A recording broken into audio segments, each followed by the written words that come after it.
Hey everybody, it's Leroy from Leroy Gaming, and in today's Baldurs Gate 3 guide, we're going to be finally looking at the Wizard and their Evocation School Subclass.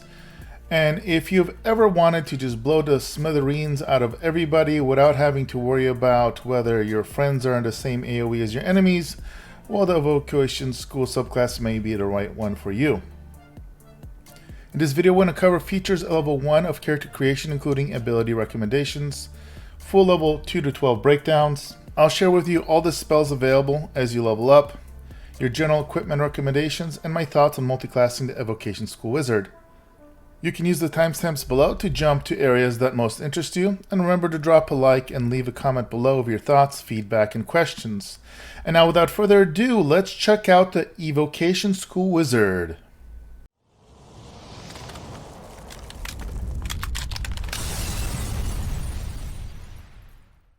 Alright guys, here we are at level 1, and at level 1 you need to know that your primary ability is going to be intelligence. You're going to have saving throws in intelligence and wisdom.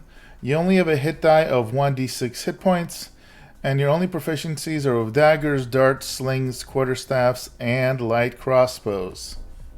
Now when it comes to spell casting prowess, you're going to start with 3 cantrips.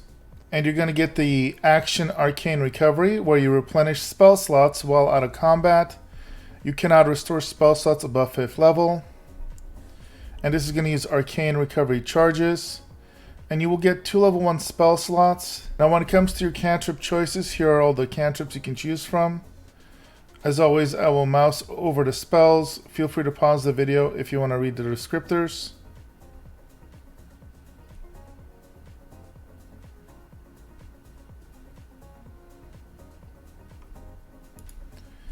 And here are all the level 1 spells you get access to. Do note wizards will get an ability where you can basically find any type of scroll, and for gold cost you can memorize those spells and add them to your repertoire. That's unique to the wizard.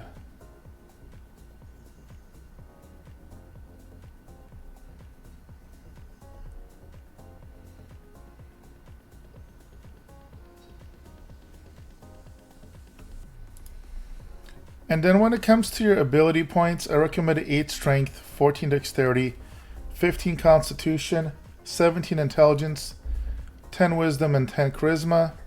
Now you might be surprised with the setup, but do note, check out my feat recommendations at level 4 to understand why we're okay with 15 constitution. And I highly recommend that you do the hag quest and save her to get the +1 to any stat, bump this to 18, so you can easily get this to 20, and also take advantage of some of the other awesome feats that will help you with your spellcasting. Alright, here we are at level 2, and unlike most classes, you're not going to get your subclass at either level 1 or level 3, you're going to get it at level 2. So we will be picking Evocation. You're going to get 1 more level 1 spell slot. As far as features, you're going to get Evocation Savant. So learning evocation spells from scrolls cost half as much, becoming 25 gold pieces per spell level. And also sculpt spells, create pockets of safety within your evocation spells. Allies automatically succeed their saving throws against these spells and take no damage from them. So again, you can blast away as much as you want with AoE spells like Fireball and not worry. You're going to pick 2 more spells that you're going to get to pick from, and you can prepare 5 spells. At level 3, you're going to gain 1 more level 1 spell slot. You're going to get 2 level 2 spell slots, and you're going to be able to prepare 6 spells, and then you will get to pick 2 more spells. But now you can also pick level 2 spells. Here they are for your review.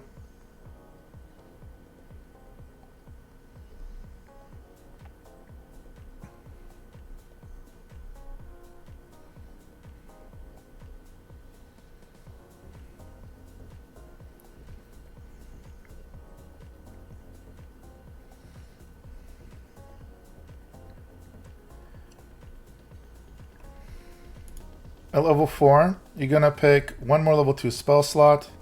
You're going to add an extra cantrip, 2 more spells. You get to prepare a total of 7 spells, and then you get to choose your feat. Now for wizards, ability improvement to get your... Now for wizards, ability improvement is great to get your intelligence to 20. And you're so reliant on spellcasting that I also highly recommend Warcaster. What Warcaster will let you do is you're going to gain advantage on saving throws to maintain concentration spells. Anytime you take damage, you're going to have to make a saving throw or lose concentration, so that's really good. I also recommend Resilient here and picking Constitution. This will give you +1 to Constitution, getting that to 16. But now you're going to have proficiency in saving throws for Constitution, making it even less likely that you're going to break concentration when you get damaged. You also can't go wrong with Spell Sniper, because the number you need to roll to critical hit with spell is now reduced by 1. So instead of 20, it's now 19. You can also get this effect and it will stack on gear. And then the final one that you can consider is Elemental Adept. So you can pick an element if you want to really focus in on one, like fire or lightning, for example. And your spells ignore resistance to a damage type of that choice. Also, when you roll damage, you cannot roll a 1, so it will increase your damage in some situations significantly. At level 5, you're going to get 2 level 3 spell slots. You're going to be able to prepare 9 spells, and you can pick 2 more spells. Now you have access to all the level 3 spells. Here is a list for you to review.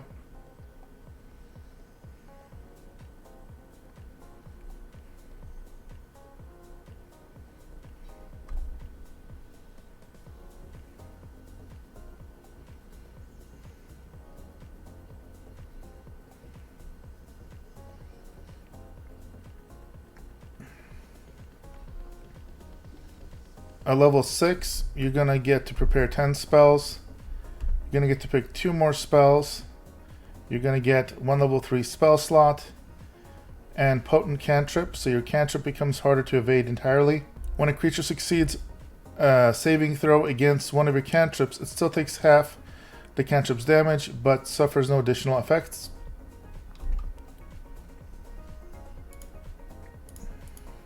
At level 7, you're going to get a level 4 spell slot. You can prepare 11 spells. You can pick 2 more spells, and now you have access to level 4 spells. Here they are for you to check out.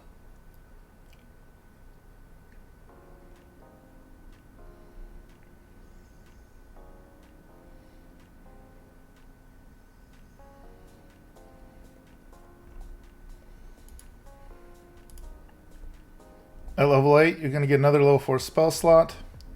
You can prepare 12 spells. You can pick 2 more spells. And you're going to pick your second feat. At level 9, you're going to get a level 4 spell slot. 1 level 5 spell slot. You can prepare 13 spells. And then you can pick 2 more spells. With access to level 5 spells now.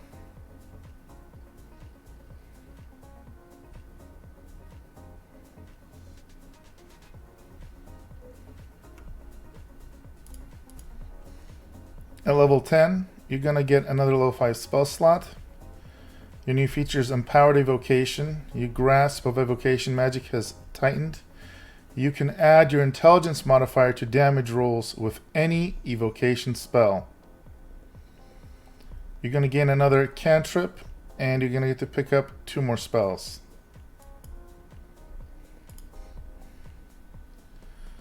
Level 11, you're going to get a level 6 spell slot. You can prepare 15 spells, and now you get access to level 6 spells. Here they are.